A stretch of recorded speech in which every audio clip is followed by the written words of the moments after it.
Hello everyone, welcome to you all another session. So MSET results వచ్చాక మనం ఏం చేయాలి? So steps. సో చాలామంది అడిగారు సార్ క్లియర్ వీడియో చేయండి కౌన్సిలింగ్ ప్రాసెస్ గురించి, అసలు ఏం చేయాలి, వాట్ ఈస్ ద రిజల్ట్, తర్వాత మనం ఏమేమి డాక్యుమెంట్స్ పెట్టుకోవాలి, ఏంటి క్లియర్గా ఇన్ఫర్మేషన్ చేయండి సార్ స్టెప్ బై స్టెప్ అని అడిగారు. So there you have the video step by step guide and what to do after TS EAMCET result. And this is same for that EAMCET కాదు, EAP set అని ఉంది మీకు, and AP వాళ్ళకి కూడా same thing అనమాట. Same thing you have to follow this here as well as. Okay, కొంచెం fees maybe అక్కడ variation ఉండొచ్చు, but each and everything process will be the same for AP and TS EAMCET స్టూడెంట్స్కి ఎవరైతే ఉన్నారో అందరికీ, ఏపీ సెట్ స్టూడెంట్స్కి ఎవరైతే ఉన్నారో. ఓకే, నేను స్టెప్ బై స్టెప్ ఒక్కొక్క ప్రాసెస్ చెప్తాను. సో మీరు ఆ థింగ్స్ చేసి పెట్టుకోండి, రెడీగా ఈ స్టెప్స్ని ఫాలో అవుతూ ఉండండి. దెన్ మీకు కంప్లీట్ పిక్చర్ మీకు కళ్ళ ముందు కనిపించేస్తుంది what to do in the EAMCET after results తర్వాత మీరు ఏం చేయాలనేది. సో ఇప్పుడు మనం ఫస్ట్ చూస్తే check and download your results actually. So నార్మల్గా మీరు డిఫరెంట్ వెబ్సైట్స్ నుంచి తీసుకుంటారు కదా, ఆ వెబ్సైట్ కాదు, యాక్సెస్ అఫీషియల్ వెబ్సైట్లోకి వెళ్ళి టీఎస్ వాళ్ళకి ఏపీ వాళ్ళకి నేను చూపించాను, ర్యాంక్ కార్డ్ అని సపరేట్గా జనరేట్ చేపిస్తున్నారు, చూపించేది మనం రిజల్ట్ చూసేటప్పుడు. అఫీషియల్ వెబ్సైట్లోకి వెళ్ళి డాక్యుమెంట్స్ని డౌన్లోడ్ చేసుకోండి, ర్యాంక్ కార్డు ఏదైతే స్కోర్ కార్డ్ ఏదైతే ఉందో అది డౌన్లోడ్ చేసుకోండి. అండ్ ప్రింట్ మల్టిపుల్ కాపీస్ అంటే నేను చెప్పిన కదా ప్రతి documents will be the 2 to 3 set 4-5 sets తీసుకోండి, బెటర్. కాలేజ్లో సబ్మిట్ చేయాల్సి వస్తుంది, కౌన్సిలింగ్లో సబ్మిట్ చేయాల్సి వస్తుంది. సో మల్టిపుల్ కాపీస్ తీసుకోండి. And next one, research colleges and cut offs గురించి. సో సార్ నాకు ఏ కాలేజ్ వస్తుంది, ఏ కాలేజ్ రాదు, రైట్, దానికి సంబంధించిన ఇన్ఫర్మేషన్స్ ఏదైతే ఉందో నేను చేస్తున్నాను, కాలేజ్ రివ్యూస్ చేసేస్తున్నాను. అంటే దీనికి మీకు past year cutoffs, category wise cut ఆఫ్స్ని మీరు చెక్ చేసుకోవాలి.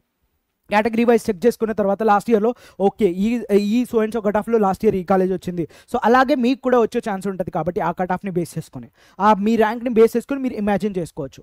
And use the prediction tools and different prediction college predictors అని మీకు కనిపిస్తున్నాయి. మేబీ అవి అక్యురేట్ అవ్వకపోయినా కూడా మీకు ఒక రఫ్ ఐడియా వస్తుంది. Okay, and prioritise the choices. ఏం చూసుకోవాలి, create a detail list of preferred college and branches order of priority, ఏ బ్రాంచ్ ప్రయారిటీగా చూస్ చేసుకోవాలి నేను, ఇవి ఈ విధంగా చూసేసుకోండి. ఇవన్నీ రీసెర్చ్ చేయాలన్నమాట. రీసెర్చ్ కాలేజెస్ గురించి, కట్ ఆఫ్స్ గురించి రీసెర్చ్ చేయండి. నేను ప్రతి వీడియో నేను చేస్తున్నాను. ఇంకా స్టిల్ ఏదైనా ఇన్ఫర్మేషన్ నీకు కావాలి అంటే హలో మాస్టారు అని ఇన్స్టాగ్రామ్ హ్యాండిల్ ఉంటుంది. ఆ ఇన్స్టాగ్రామ్ హ్యాండిల్లో నువ్వు నన్ను క్వశ్చన్స్ అడగొచ్చు, లేదా కామెంట్ సెక్షన్లో అడిగినా సరిపోతుంది. ఆర్ 1-to-1 నాతో ఏదైనా కెరియర్ గైడెన్స్ కోసం కావాలి అనుకుంటే you can reach out me via Instagram, hello మాస్టారు అని ఉంటుంది. Okay, right. Prepare for the counselling ఇవన్నీ అయిపోయిన తర్వాత ఏం చేయాలి, అయిపోయిన తర్వాత రీసెర్చ్ చేసిన తర్వాత ఆల్రెడీ నేను ప్రతి కాలేజీకి రివ్యూస్ చేస్తున్నాను. ఆ రివ్యూస్ చూడండి, మీకు హెల్ప్ఫుల్ అవుతాయి. ఫీజ్ స్ట్రక్చర్ ఎంత ఉంటుంది, కట్ ఆఫ్ ఏంటి, అండ్ ఆ కాలేజెస్ ఎలా ఉంటాయి, ప్లేస్మెంట్స్ ఎలా ఉన్నాయి, అన్నిటికీ ఇన్ డీటెయిల్ వీడియోస్ చేస్తున్నాను. స్టిల్ ఏదైనా కాలేజ్ మిస్ అయ్యాను అనిపిస్తే మీరు చెప్పండి, ఆ వీడియో చేసేస్తాను నేను. అండ్ నెక్స్ట్ వన్ వచ్చేసరికి మనం మాట్లాడుకోేది ప్రిపేర్ ఫర్ ద కౌన్సిలింగ్ ఎలా ప్రిపేర్ అవ్వాలి, అండర్స్టాండ్ ద స్టేజెస్ ఎలా స్టేజెస్ అంటే ఫీ స్ట్రక్చర్ ఉంటుంది, ఫీ పేమెంట్ చేయాల్సి వస్తుంది, స్లాట్ బుకింగ్ ఉంటుంది, ఆప్షన్ ఎంట్రీ చేయడం, అలాట్మెంట్ ఇవ్వడం, అడ్మిషన్స్ ఇవ్వడం, ఇవి డిఫరెంట్ ప్రాసెస్ ఉంటుంది అనమాట, స్టేజెస్ ఉంటాయి. అవన్నీ అర్థం చేసుకోవాలి. గ్యాదర్ డాక్యుమెంట్స్ అనమాట, టీఎస్ ఎంసెట్ హాల్ టికెట్స్, ఇవన్నీ ఏవైతే డాక్యుమెంట్స్ కావాలో నేను సపరేట్గా ఒక వీడియో చేస్తాను, ఏ డాక్యుమెంట్స్ మీరు పెట్టుకోవాలని చెప్పి. ఆ వీడియోలో మీకు అర్థమైపోతుంది. ఆ డాక్యుమెంట్స్ అన్ని గ్యాదర్ చేసి పెట్టుకోండి. Okay, so now next move forward to that processing fees ఏదైతే ఉందో నేను ఒక్కొక్క స్టేజెస్ని ఎక్స్ప్లెయిన్ చేస్తాను. చూడండి, 1200 for the general and BC students and applicable for general and BC category students. SC category స్టూడెంట్స్కి వచ్చేసరికి 600 ఫీ ఉంటుంది. The payment link will be activated on the official వెబ్సైట్లోకి వెళ్ళి మాత్రమే పే చేయండి. అండ్ ఇచ్చిన డెడ్ లైన్ లోపే పే చేయడానికి ట్రై చేయండి. ఓకే, వెయిట్ చేయకండి లాస్ట్ మూమెంట్ వరకు. And book a slot and attend the certificate verification. మీరు స్లాట్ బుక్ చేసుకోవాలి. Select convenient time and date for the certificate verification online చేసుకోండి. And visit the helpline centre, go to the your assigned centre. మీకు helpline centre ఎక్కడైతే assign చేస్తారో అక్కడికి వెళ్ళండి. And originals పట్టుకొని వెళ్ళండి, జిరాక్స్ కాపీస్ కూడా 2 sets ఆఫ్ ఫోటో కాపీస్ కూడా పట్టుకొని వెళ్ళండి. అండ్ రిసీవ్ ఏ రిసిప్ట్ ఏదైతే ఉందో, ensure that you got A verification receipt ఏదైతే ఉందో అది మీకు ఫర్దర్ స్టెప్స్లో యూజ్ అవుతుంది. అండ్ అక్కడ మీకు లాగిన్ ఐడి అవి అన్ని క్రెడెన్షియల్ క్రియేట్ చేస్తారు కదా, అవి మీకు కూడా గుర్తుపెట్టుకోండి. అండ్ నెక్స్ట్ స్టెప్ వచ్చేసరికి వెబ్ ఆప్షన్స్ పెట్టడం. వెరిఫికేషన్స్ అయిపోయిన తర్వాత వెబ్ ఆప్షన్స్ పెట్టాలి. అక్కడ మీకు ఏదైతే లాగిన్ ఐడి చెప్పానో ఆ లాగిన్ ఐడి క్రెడెన్షియల్ యూస్ చేసుకొని మీరు వెబ్ ఆప్షన్స్ పెట్టాలి. సెలెక్ట్ ద చాయిస్, కేర్ఫుల్గా పెట్టాలి. వెబ్ ఆప్షన్స్ పెట్టేటప్పుడు చాలా కేర్ఫుల్గా ఉండాలి. సీక్వెన్స్ మీరు పెట్టినప్పుడు ఒక చెత్త కాలేజ్ పైకి పెట్టారు బై మిస్టేక్లో అనుకో, బై మిస్టేక్లో అది జరిగే చాలా స్టూడెంట్స్కి ఇలా జరిగింది. బై మిస్టేక్లో జరిగింది అనుకో, మీ అదృష్టం బాగుండి అదే కాలేజ్ వస్తుంది. ఏ కాలేజీ రాకూడదు అనుకుంటున్నారో అదే కాలేజ్ వస్తుంది. అందుకే బీ కేర్ఫుల్గా ఉండండి. And finalize the entry, double check all the selection before submitting. Submit చేసే ముందు 1-2 సార్లు మళ్ళీ చెక్ చేసుకున్న తర్వాతే సబ్మిట్ చేయండి. And next moving forward to the next process ఏంటంటే సీట్ అలాట్మెంట్ ఉంటుంది. Check online, your seat allotment status will be published online. SMS కూడా వస్తుంది, ఈమెయిల్ కూడా వస్తుంది. సో అలా కూడా వస్తుంది మీకు. అండ్ ఆన్లైన్లో కూడా మీకు allotment దొరికిస్తుంది.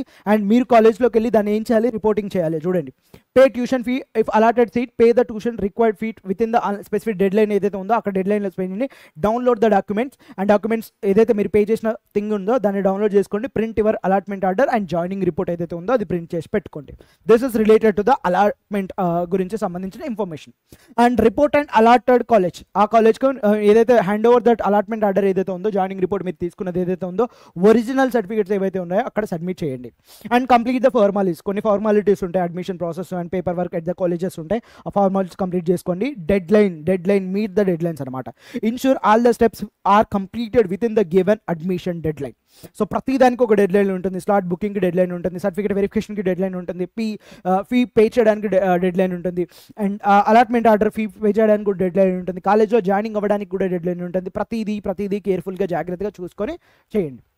Done, that's it. This is the complete structure of ఏం చేయాలి, what to do after the TS results, EAMCET results వచ్చిన తర్వాత అంటే ఇవన్నీ చేయాలి. అండ్ ఏ డాక్యుమెంట్స్ కావాలి స్పెసిఫిక్గా వాటి మీద కూడా సపరేట్ వీడియో వచ్చేస్తుంది. సో ఆ వీడియో కోసం వెయిట్ చేయండి, రైట్. అండ్ ఇంకా ఏదైనా డౌట్లు ఏమైనా ఉంటే మీకు రిలేటెడ్ టు ద ఇప్పుడు నేను చెప్పిన ప్రాసెస్ మీద హలో మాస్టారు అని ఒక ఇన్స్టాగ్రామ్ పేజ్ ఉంటుంది. అందులోకి వెళ్ళి నాకు you can connect me, reach out me. నేను ఫ్రీగా ఉంటే డెఫినెట్గా మెసేజ్ చేస్తాను, రిప్లై ఇవ్వడానికి ట్రై చేస్తాను. మీ కామెంట్స్ అక్కడ పెట్టండి. స్టిల్ ఈ వీడియో కింద పెట్టినా కూడా సరిపోతుంది. Okay, thank you, thanks for watching this video. జై హింద్.